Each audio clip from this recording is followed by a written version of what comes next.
karena beliau sedang melakukan pendidikan guru penggerak nasional. Pada Pak Juri, waktu dan tempat kami persilakan.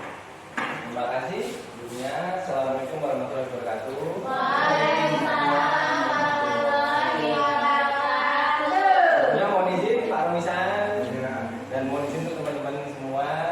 Saya di sini bukan bermaksud untuk menggurui, tapi saya di sini berbagi pengalaman setelah dari modul 1.1 sampai dengan 1.4 ini apa yang saya dapatkan dari program guru penggerak. Langsung saja yang pertama, menyebarkan pemahaman dan pengalaman budaya positif.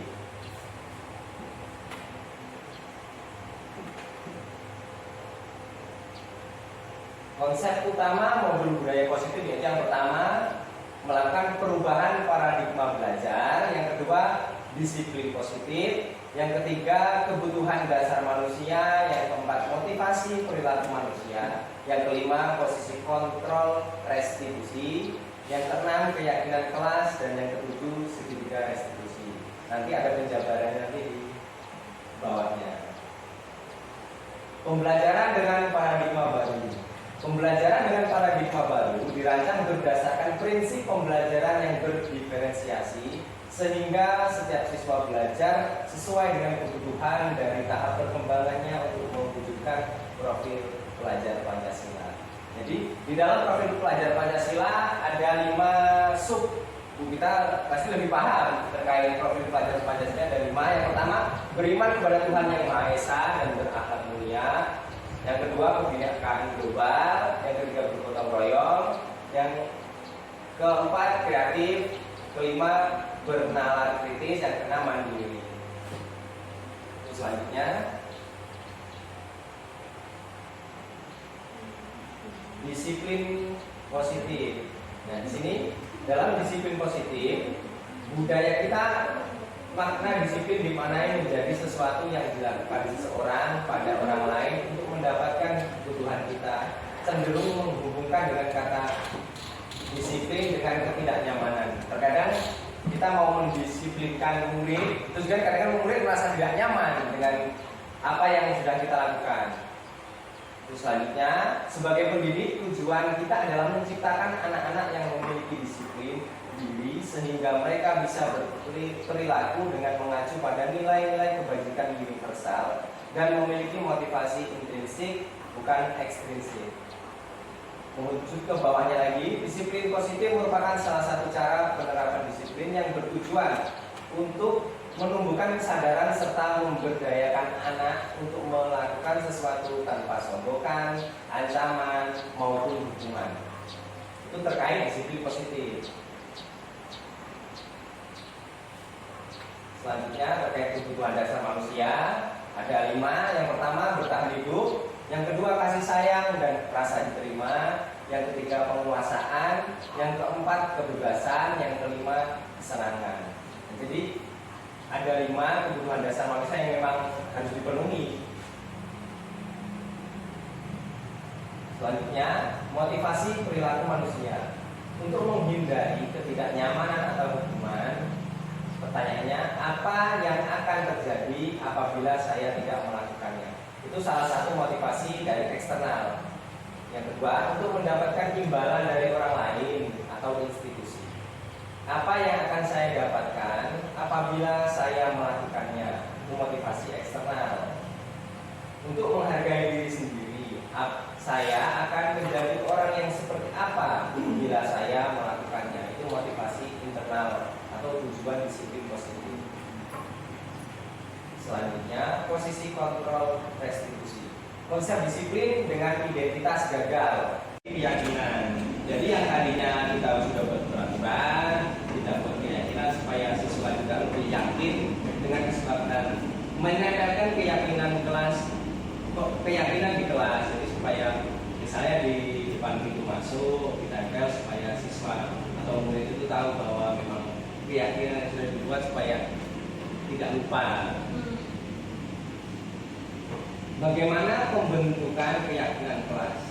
Yang pertama, lebih abstrak daripada peraturan.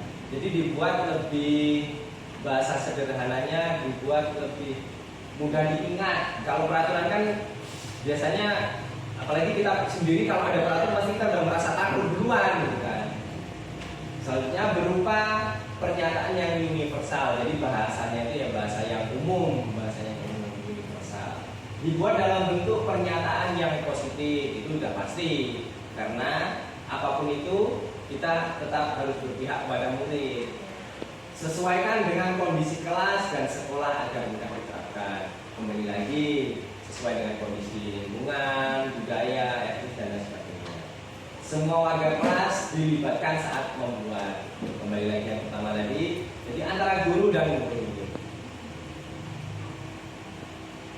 Nah, contoh keyakinan dengan antusias, semangat dan percaya diri. Jadi belajarnya memang benar-benar waktunya belajar bukan mainan, bukan malah lari sana lari sini.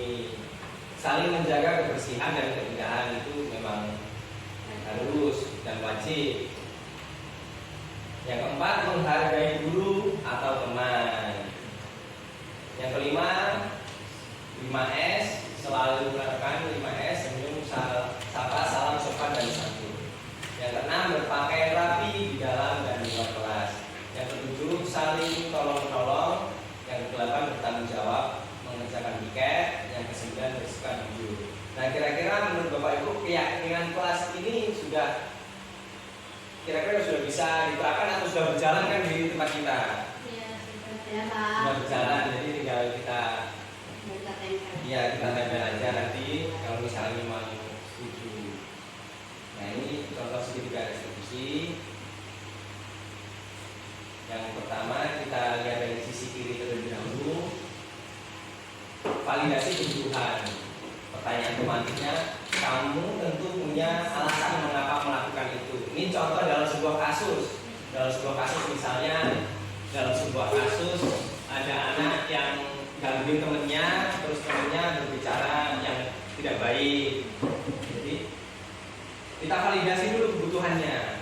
Kamu tentu punya alasan melakukan itu. Contoh seperti tadi, misalnya si A dan si B, si A mengganggu si B itu kenapa? Jadi harus kita tanya dulu alasannya itu kenapa.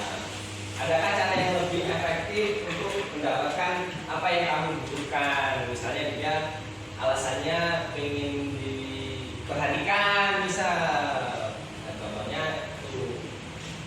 Yang selanjutnya menanyakan keyakinan, nilai-nilai apa yang kita sepakati. Nah, seperti yang keyakinan kelas tadi.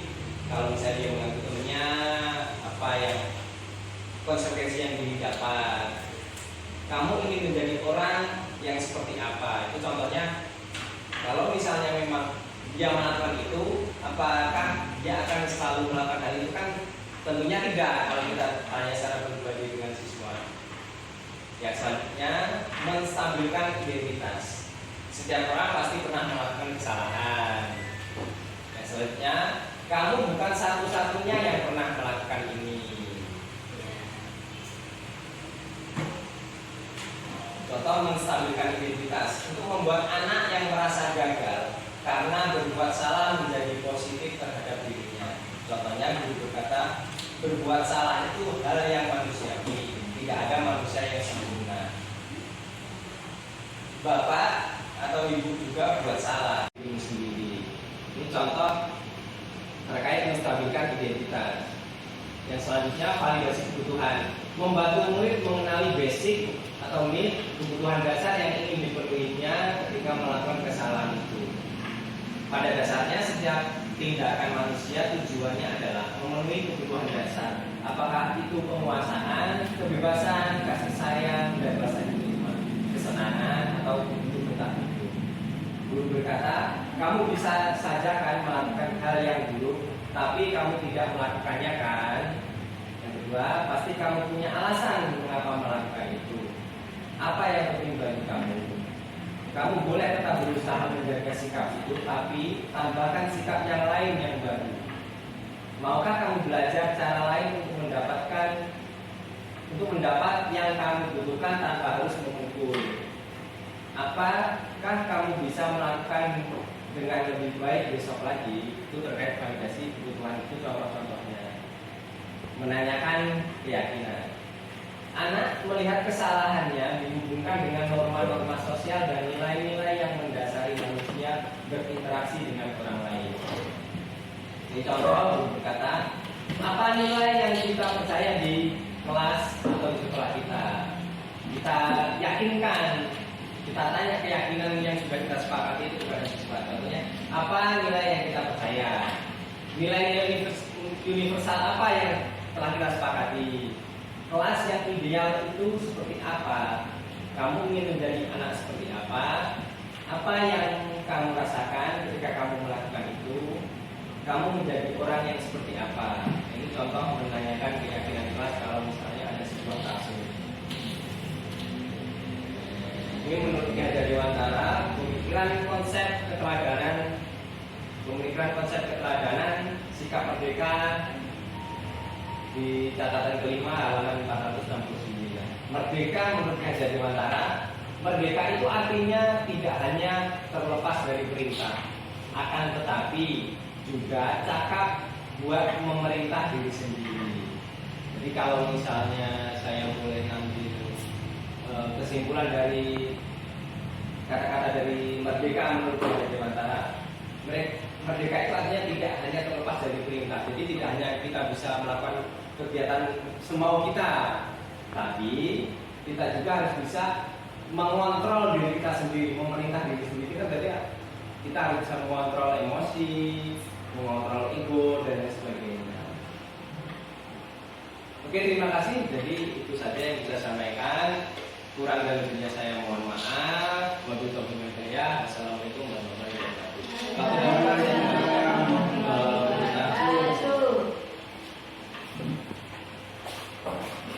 Oke, terima kasih Pak Didi. Terima kasih atas ilmunya tentang hal baik tadi, praktek tadi bahwa seorang guru itu kita harus bisa membuat kelas kita itu semakin nyaman ketika kita pembelajaran. Dari yang ada tadi segitiga restitusi, ada yang membuat keyakinan sehingga tentang disiplin positif, bahwa kita tidak selalu berpikir bahwa kita ke anak itu harus memberikan hukuman. Ternyata salah. Selama ini yang kita lakukan di kelas kita biasanya adalah memberikan hukuman. Padahal kalau kita melihat dari hal praktek yang disampaikan Pak Didi tadi bahwa itu tidak boleh. Kita harus membuat kesepakatan kelas atau sekarang yang disebut dengan keyakinan kelas. Kita ada tahap-tahapannya. Semoga ilmu yang disampaikan Pak Didi itu sangat bermanfaat untuk kita. Mari kita sama-sama merubah diri kita untuk pembelajaran kita sehingga terciptanya merdeka belajar seperti apa yang disampaikan Ki Hajar Dewantara. Untuk Pak Didi kita kasih tepuk tangan.